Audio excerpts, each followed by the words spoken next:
Hi వర్స్ welcome to our channel. ప్రస్తుతం మనతో పాటు భరద్వాజ్ గారు సీనియర్ జర్నలిస్ట్ ఉన్నారు. వారితో ఒకసారి మాట్లాడదాం. సార్ నమస్కారం. సార్ నమస్తే అండి. సార్ ఈడీ విచారణ తర్వాత కేటీఆర్ గారు ప్రెస్ తో మాట్లాడుతూ విచారణకు ఇంత ఖర్చు అవుతుందని నా దృష్టికి, అంటే పేపర్లో చదివి నేను తెలుసుకున్నాను, దాదాపు 10 కోట్లు అవుతుందని చెప్పేసి వినిపించింది నాకు.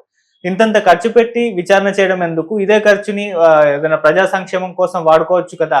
జస్ట్ తక్కువ ఖర్చులో అయిపోయే లైట్ డిటెక్టర్ ని యూజ్ చేస్తే అయిపోతుంది కదా, తప్పెవరు చేశారో తెలిసిపోతుంది. అందుకే రేవంత్ రెడ్డి గారిని పిలిపించండి, జడ్జి ముందర లైట్ డిటెక్టర్ ని చేయండి, ప్రజా క్షేత్రంలో ఇది పెట్టండి, అప్పుడే అర్థమైపోతుంది ఎవరు తప్పు చేశారని చెప్పేసి ఆయన కామెంట్స్ అయితే చేశారు సార్. మరి ఆయన కామెంట్స్ ని మీరు ఏ విధంగా చూస్తారు సార్? అంటే లైట్ డిటెక్టర్ టెస్ట్ కూడా 50 లక్షలు ఖర్చు అవుతుందని చెప్పాడే. అసలు 50 లక్షలు కూడా ఎందుకు ఖర్చు పెట్టాలి? 10 కోట్లు ఎందుకు ఖర్చు పెట్టాలి? లేదా 5 కోట్లు ఎందుకు ఖర్చు పెట్టాలి వీళ్ళ విచారణకి? రెండోది ఆయన ఇంకో మాట అన్నాడు, రేవంత్ రెడ్డి గారు మీరు కూడా గతంలో ఇలాంటి కేసుల్లోనే అరెస్ట్ అయ్యారు కాబట్టి కక్ష సాధింపుగా నా మీద ఇలాంటి కేసులు పెడుతున్నారు అనే మాట కూడా అన్నాడు.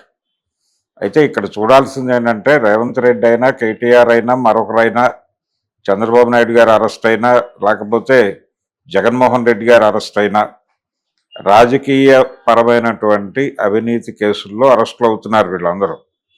అవినీతి అనేది ఎందుకు జరుగుతోంది అంటే ప్రభుత్వాలు కార్పొరేట్లకు ఫెసిలిటేటర్లుగా మారిపోయిన సందర్భంలో జరుగుతోంది.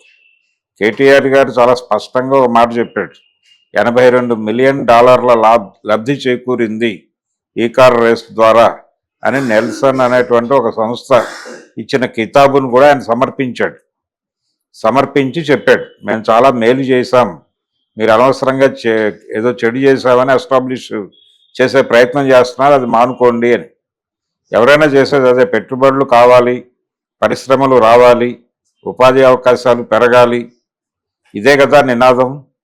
ఈ పరిశ్రమలు రావాలి అంటే పరిశ్రమలు వస్తాయి, పరిశ్రమలకు భూములు కేటాయిస్తారు, పరిశ్రమలకు చాలా చేసి పెడతారు. ఇవన్నీ చేసినందుకు వారు గౌరవప్రదంగా వీరికి ఏదో చేస్తారు, వీరి కంపెనీల్లో వాటాలు కొంటారు, ఇలాంటివేవో రకరకాలు జరుగుతాయి. ఈ జరిగినది సహజ పరిణామం కింద నడుస్తోంది, ఒక ఆర్గానిక్ రిలేషన్ నడుస్తోంది కార్పొరేట్లకి రాజకీయ నాయకులకి మధ్య. దీన్ని నేరం అనుకుంటే నేరం, కాదనుకుంటే కాదు. కాబట్టి ఈ ధోరణిలో వ్యవహరించాలని ఒక తత్వబోధ చేశాడు ఆయన కేటీఆర్ రేవంత్ రెడ్డికి. అయితే నేనేమంటానంటే నిజమే ఆయన చెప్పింది ఒక రకంగా. నిజమంటే రాజకీయ నాయకుల విచారణకి ఆయన చెప్పిన తర్వాత మనకు అర్థమైంది 10 కోట్లు అవుతుంది విచారణకే.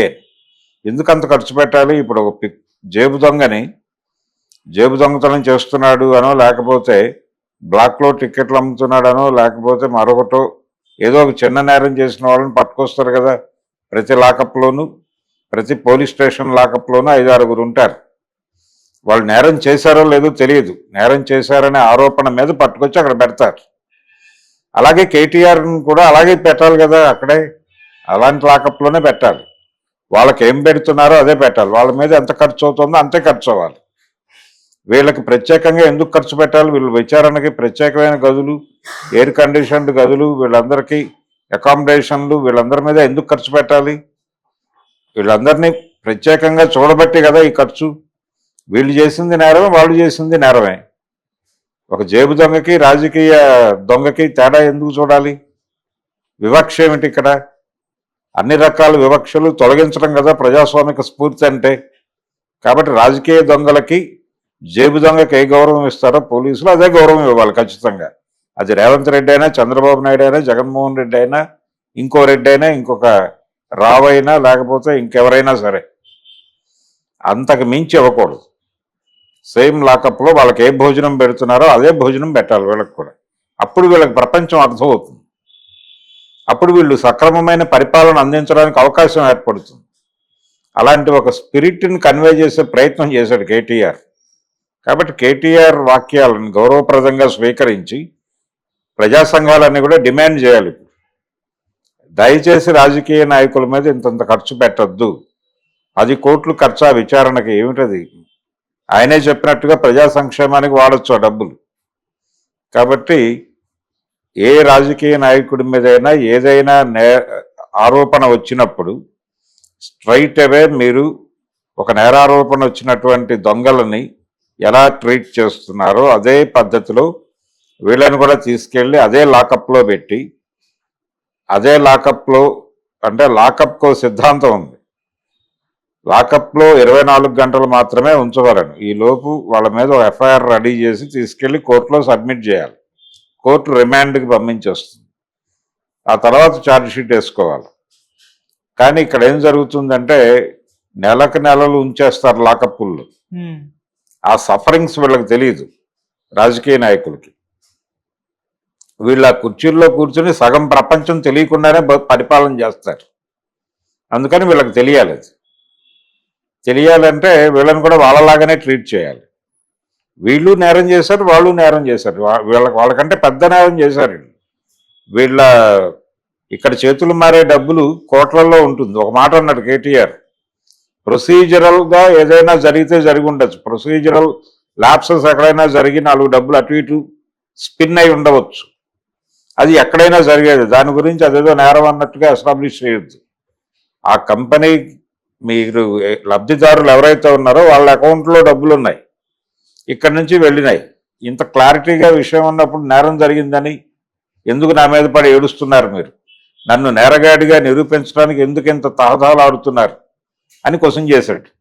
బాగుంది, మంచి ఆర్గ్యుమెంట్. దాంతో కూడా మనం ఏకీభవించాలి తప్ప విభేదించక్కర్లేదు. ఒక నేరం చేసిన వాడు ఎవడైనా అంతే కదా, కోర్టు ప్రూవ్ చేసిన తర్వాత కదా వాడు నేరస్తుడు అయ్యేది. మీలాగే అక్కడ కూడా మీకు ఎందుకు ప్రత్యేకమైన ప్రివిలేజ్? రాజకీయ నాయకులకి ప్రత్యేకమైన ప్రివిలేజెస్ రద్దు చేయాలి అని ఒక ఉద్యమం చేపడితే కేటీఆర్ గారు వారి వెనకాల అందరం నిలబడదాం, అందరం నిలబడి ఆయన కోసం పోరాటం చేద్దాం. రాజకీయ నాయకుల్ని కూడా వాళ్ళకి ప్రత్యేక కేటగిరీ ఏం అక్కర్లేదు, స్ట్రైట్ అవే తీసుకెళ్ళి లాకప్లో కూర్చోబెట్టండి. కూర్చోబెట్టి మామూలు నేరస్తుల్ని ఎలా విచారణ చేస్తారో అలా కింద కూర్చోబెట్టి, లేకపోతే స్టూల్ మీద కూర్చోబెట్టి విచారణ జరుగుతుంది. నిలబెట్టే మాట్లాడతారు, సాధ్యమైనంత వరకు కొట్టి మాట్లాడతారు. అదే జరగాలి వీళ్ళకి కూడా. అప్పుడు ప్రపంచం అర్థమవుతుంది వీళ్ళకి. అది జరగాలి. కొన్ని సందర్భాల్లో పారిపోతారేమో అనే అనుమానంతో లాకప్లో వేసి కూడా కాలికి బేడీ వేసి దానికి కటకటాలకి బయట ఉన్నటువంటి గేటుకి లింక్ చేసి వేస్తారు. అలా ట్రీట్ చేసేటువంటి, అలాంటి ట్రీట్మెంట్ పొందేటువంటి నేరస్తులు కూడా ఉంటారు. వీళ్ళకి తెలియాలి.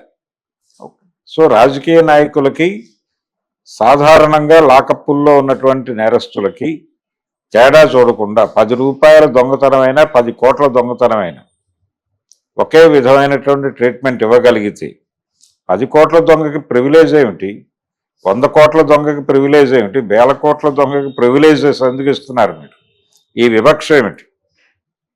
రాజకీయ నాయకుల దోపిడీతో పోలిస్తే వాళ్ళు దోచుకుంటోంది ఏమిటి పాపం ఆ నేరస్తులు? అందుకని కనీసం కేటీఆర్ గారు చెప్పినట్టు ఈ వివక్ష పోవాలి. ఈ వివక్ష పోయి నేరంగానే చూసి నేరస్తులందరికీ ఒకే రకమైన ట్రీట్మెంట్ ఇవ్వాలి. మీరు వీళ్ళ విచారణకు 10 కోట్లు ఖర్చు పెట్టేటప్పుడు ఒక పిక్ పాకెటర్ నేరానికి కూడా అంతే ఖర్చు పెట్టండి. వాళ్ళ నేరం పట్ల ఒక వివక్ష ఏంటి? వాడినేమో కింద కూర్చోబెట్టి కొట్టి మాట్లాడతారా? వీళ్ళనేమో గౌరవప్రదంగా ఏసీ గదుల్లో కూర్చోబెట్టి 10 నిమిషాలకు ఒకసారి